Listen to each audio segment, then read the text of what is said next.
Before we begin this countdown, here's a question for you. If you had to choose the strangest king in history, who would it be? A ruthless tyrant? A ruler driven by madness? Or someone whose behavior was so bizarre that even the people of his own time couldn't believe what they were seeing? Throughout history, thousands of kings have ruled over powerful kingdoms and vast empires.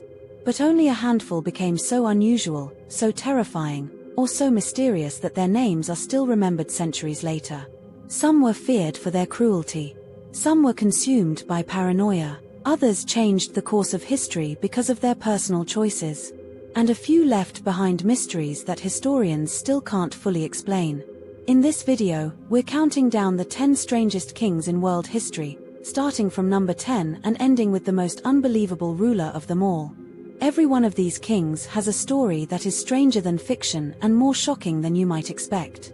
Make sure you stay until the very end, because with each new rank, the stories become darker, more unbelievable, and far more disturbing. Now, let's begin with number 10. Number 10. Charles II of Spain, the king who was destroyed before he could rule. Imagine being born into the most powerful royal family in Europe, surrounded by wealth, castles, and unimaginable influence, only to spend your entire life fighting against a body that never gave you a chance. Charles II of Spain never became famous because of great victories or brilliant leadership. Instead, he became one of history's most tragic kings, a ruler whose greatest enemy wasn't another nation or a political rival, but the consequences of generations of royal bloodlines being kept too close together. Charles was born on November 6, 1661, in Madrid, the capital of Spain. He was the only surviving son of King Philip IV, and from the moment he entered the world, the future of the Spanish Empire rested on his shoulders. The Habsburg dynasty had ruled much of Europe for centuries, and keeping power inside the family had become an obsession. Royal marriages between close relatives were common because they believed it protected their dynasty, but every generation made the next one weaker, and Charles would become the greatest victim of that decision. Almost immediately it became clear that something was wrong. He struggled to walk long after other children his age, he learned to speak very late, and he spent most of his childhood suffering from constant illness. His famous jaw had grown so large that eating and speaking became difficult, his immune system was weak, and his body never developed like that of a healthy young prince. Doctors searched for answers, but medicine at the time could explain very little, leaving many people convinced that dark forces or even a curse had fallen upon the royal family. Then fate made everything even more difficult. In 1665, when Charles was only 4 years old, his father died, making him King of Spain. Because he was still a child, his mother ruled as regent while ministers handled much of the government's daily work. Even after Charles reached adulthood, it became obvious that many important decisions had to be made by those around him because his health continued to decline. As the years passed, rumors spread across Europe. Some believed the king had been bewitched. Others claimed demons had taken control of his body. Priests were invited to perform religious ceremonies and even exorcisms in hopes of saving the dying monarch. Today historians understand that no curse existed. Charles was suffering from severe genetic disorders caused by generations of inbreeding inside the Habsburg family. He married twice, hoping to produce an heir who would continue the dynasty, but neither marriage resulted in children.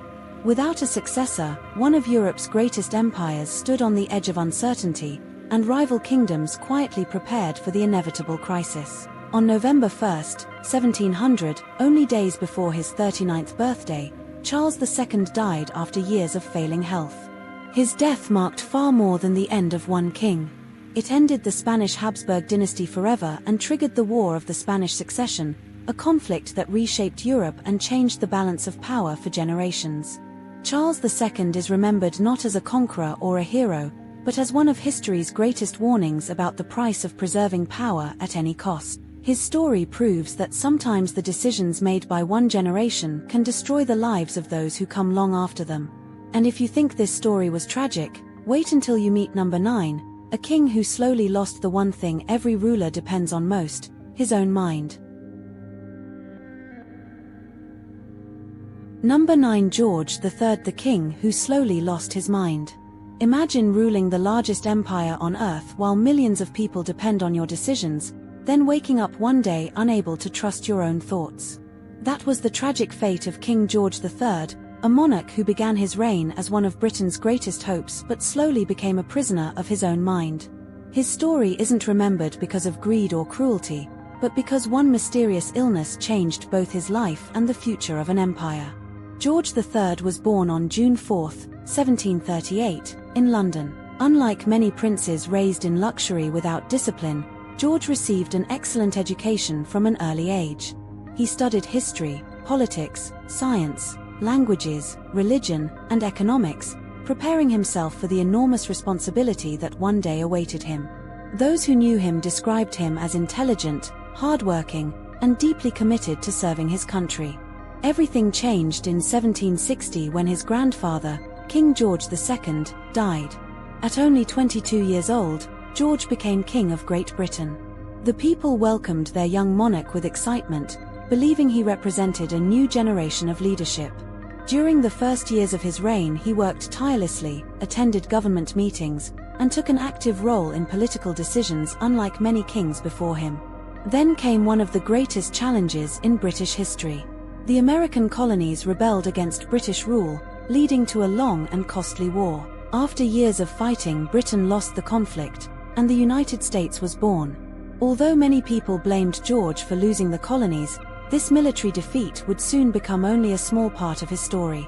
Years later, something far more disturbing began to happen. The king experienced strange episodes that frightened everyone around him. Sometimes he spoke for hours without stopping, jumping rapidly from one subject to another as though his thoughts were racing beyond his control. On other occasions, he became confused, emotional, or completely disconnected from reality. There were moments when he failed to recognize close friends and trusted advisors, leaving the royal court terrified that something was seriously wrong. Doctors in the 18th century knew almost nothing about mental illness. Instead of treating George with understanding, they often restrained him, isolated him, and used painful medical procedures that would be considered cruel today. His condition continued to worsen, forcing members of the royal family to confront a painful reality. Their king could no longer govern the empire. Eventually, his eldest son was appointed Prince Regent and assumed control of the government, while George spent the remaining years of his life away from public view. By the end, he had become almost completely blind, partially deaf, and mentally separated from the world around him. Even today, historians continue debating the cause of his illness. Some believe he suffered from a rare inherited disease called porphyria, while others argue that he experienced a severe psychiatric disorder such as bipolar disorder. No one knows the complete truth. George III died on January 29, 1820, at the age of 81. He ruled Britain for nearly 60 years, yet history remembers him not only as the king who lost America, but as the ruler who slowly lost himself.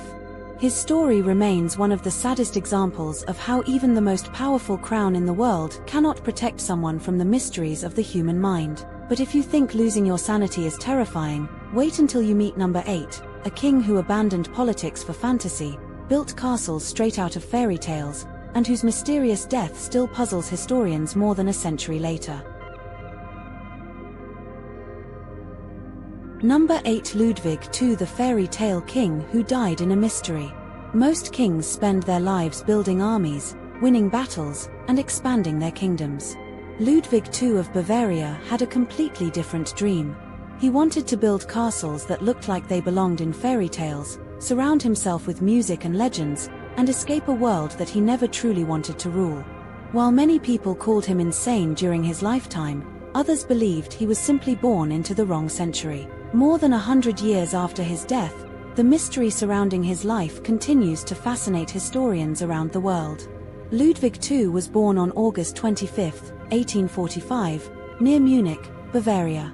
As a child, he showed little interest in politics or military life, spending most of his time reading medieval legends, listening to music, and imagining magical kingdoms filled with heroic knights and magnificent castles. He admired the composer Richard Wagner so deeply that his music would later influence many of Ludwig's greatest dreams. Unlike most future rulers, Ludwig cared far more about beauty and imagination than power and politics.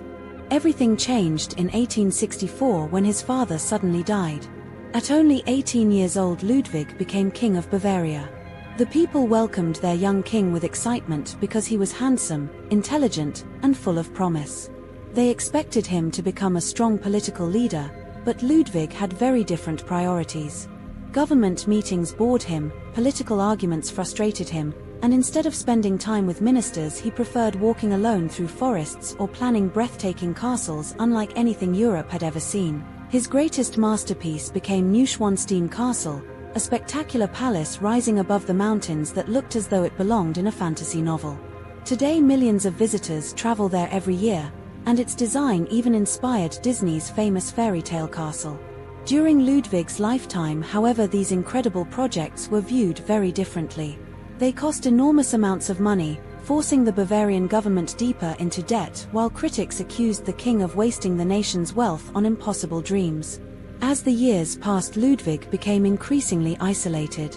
He slept during the day and remained awake through the night. He rarely appeared at public ceremonies and often refused to meet his own government officials. Stories spread that he held elaborate dinners with imaginary guests and spent hours talking to people who were not there, although many historians believe some of these stories were exaggerated by political opponents hoping to remove him from power. In 1886, the government finally acted. A group of doctors declared Ludwig mentally unfit to rule, despite the fact that most of them had never personally examined him. He was arrested, removed from the throne, and taken to Berg Castle beside Lake Starnberg under constant supervision. Then the impossible happened. Only one day later, Ludwig left the castle for an evening walk with his personal doctor. Hours passed without either man returning. Later that night, both bodies were discovered floating in the lake. The official report ruled the deaths as drowning, but almost nobody believed the explanation. Some claimed Ludwig had taken his own life, others believed he tried to escape, while many suspected political murder. Even today, no theory has been proven beyond doubt. Ludwig too died at only 40 years old, but the castles he built outlived every critic who mocked him. Ironically, the king, once considered mad, created some of Germany's greatest cultural treasures, leaving behind a legacy that attracts millions of visitors every year. But if you think Ludwig's story sounds unbelievable, number 7 is even stranger, because the next man on this list was never officially crowned, yet somehow convinced an entire city to treat him like an emperor. Number 7. Emperor Norton I, the man who crowned himself king. Imagine walking into a newspaper office one ordinary morning, announcing that you are now the Emperor of the United States, and instead of being laughed out of the building, an entire city decides to play along. It sounds impossible, yet this is exactly what happened to Joshua Abraham Norton, the man history remembers as Emperor Norton I. Unlike every other ruler on this list, he never inherited a throne, never commanded an army, and never ruled a country, yet he became one of the most beloved figures in American history. Joshua Norton was born in London on February 4, 1818, before moving with his family to South Africa as a child. Years later, he traveled to San Francisco during the California Gold Rush, where opportunity seemed endless. Norton quickly became a successful businessman, investing in property and trade until he earned a considerable fortune. He was respected throughout the city and appeared destined for an even brighter future. Everything collapsed because of one disastrous business decision. Believing the price of rice would rise dramatically after a famine in China, Norton invested nearly all of his wealth in a massive shipment. Before his cargo arrived, several other ships carrying rice reached California first, flooding the market and causing prices to crash. Overnight, his fortune disappeared. He fought a series of lawsuits trying to recover his money, but every attempt failed, leaving him financially ruined. Then something extraordinary happened. On September 17, 1859, Norton sent a proclamation to several San Francisco newspapers declaring himself Emperor of the United States and later Protector of Mexico. Most editors published the announcement simply because they found it amusing, but the people reacted in a way no one expected. Instead of mocking Norton, they embraced him with affection, turning him into one of the city's most recognizable personalities. Dressed in an elegant military uniform decorated with medals, a feathered hat, and a ceremonial sword, Emperor Norton walked the streets inspecting sidewalks, greeting citizens and offering advice on public affairs. Restaurants welcomed him with free meals, theaters reserved the best seats in the house, and shop owners proudly displayed signs announcing that the emperor had visited their businesses. Some merchants even accepted unofficial banknotes printed in his name because customers loved collecting them as souvenirs. Norton regularly issued imperial decrees that newspapers happily printed for entertainment. He ordered Congress to dissolve, demanded an end to political corruption, and suggested building a bridge connecting San Francisco with Oakland decades before the Bay Bridge was actually constructed. Although none of his proclamations had legal authority, many of his ideas were surprisingly practical and surprisingly ahead of their time. On January 8, 1880, while walking through the streets of San Francisco, Norton suddenly collapsed. Before medical help could arrive, he passed away. News of his death spread across the city within hours, and an estimated 30,000 people attended his funeral, giving a farewell worthy of a real monarch. For a man who never possessed official power, it was an extraordinary tribute. Emperor Norton proved that influence does not always come from armies, wealth, or royal blood. Sometimes it comes from imagination, kindness, and the willingness of ordinary people to believe in something unusual. More than a century later, he remains one of America's most unforgettable characters. But if you think pretending to be an emperor is strange, Number 6 ruled a real kingdom with unlimited wealth, lived in unbelievable luxury, and lost everything because he forgot the people he was supposed to serve. Number 6, King Farouk I, the king who had everything but lost a kingdom. Imagine being born into unimaginable wealth, surrounded by palaces, priceless treasures, luxury cars, and every comfort money could buy, then losing an entire kingdom because the people believed you cared more about your own lifestyle than their future.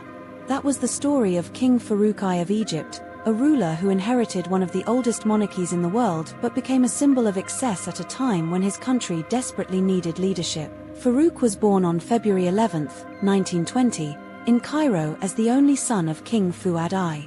From the moment he entered the royal palace, everyone knew he would one day inherit the Egyptian throne. He received a privileged education and was later sent to Britain to prepare for life as a modern king. Those around him expected a disciplined young ruler who would guide Egypt into a new era, but Farouk developed very different interests. He loved expensive cars, elegant clothes, rare coins, luxury watches, fine food, and collecting valuable objects from around the world. Everything changed in 1936 when his father died unexpectedly. At only 16 years old, Farouk became king of Egypt. His youth, confidence, and charm made him enormously popular during the early years of his reign. Many Egyptians believed their handsome young king represented hope for the future and that he would strengthen the nation during a difficult period of political uncertainty. As time passed, however, the image of the young king began to change. Farouk became famous for his extravagant lifestyle while millions of ordinary Egyptians struggled with poverty and economic hardship. His palaces filled with priceless antiques, luxurious furniture, and one of the world's largest collections of expensive cars. His appetite also became legendary. Lavish banquets were held regularly and his weight increased dramatically over the years, becoming another symbol of royal excess in the eyes of the public. Stories about his unusual behavior spread quickly across Europe and the Middle East. Several historical accounts claimed Farouk had a habit of quietly slipping valuable watches, jewelry, or small decorative objects into his pocket during official visits. One famous story even suggested that he once took Winston Churchill's pocket watch. Whether every tale was true remains uncertain, but they strengthened his reputation as a ruler fascinated by wealth and luxury. Then came the crisis that changed everything. In 1948, Egypt entered the Arab-Israeli War and suffered a humiliating military defeat. Public anger exploded as many officers blamed corruption and poor leadership for the nation's failures. Confidence in the monarchy collapsed, and inside the military a group of young officers secretly began planning a revolution. In July 1952, that revolution finally arrived. Facing overwhelming pressure from the army and with little support remaining, Farouk agreed to abdicate the throne in favor of his infant son. Only hours later he boarded his royal yacht and sailed away from Egypt forever, ending more than a century of rule by his family. Farouk spent the rest of his life in exile, mostly in Rome, continuing to enjoy luxury but never returning to the country he once ruled.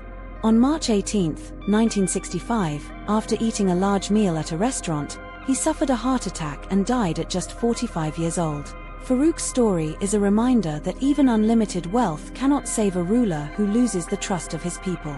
A king may own palaces, treasures, and power, but once respect disappears, the crown rarely survives for long.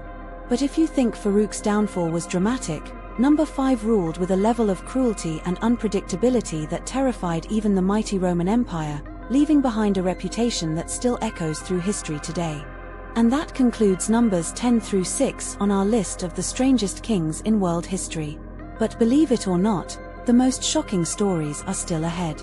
In part 2, we'll reveal the 5 most bizarre and unforgettable rulers ever to wear a crown. These are the kings whose madness, cruelty, paranoia, and extraordinary decisions changed history forever. If you think you've already seen the strangest rulers history has to offer, think again. The most unbelievable stories are yet to come. If you enjoyed this video, don't forget to leave a like and subscribe to the channel so you won't miss part 2 and more fascinating stories from history. And let us know in the comments which king has surprised you the most so far. Don't miss part 2, where we continue the countdown with number 5 and uncover the rulers who left the darkest marks on history. I'll see you in the next part.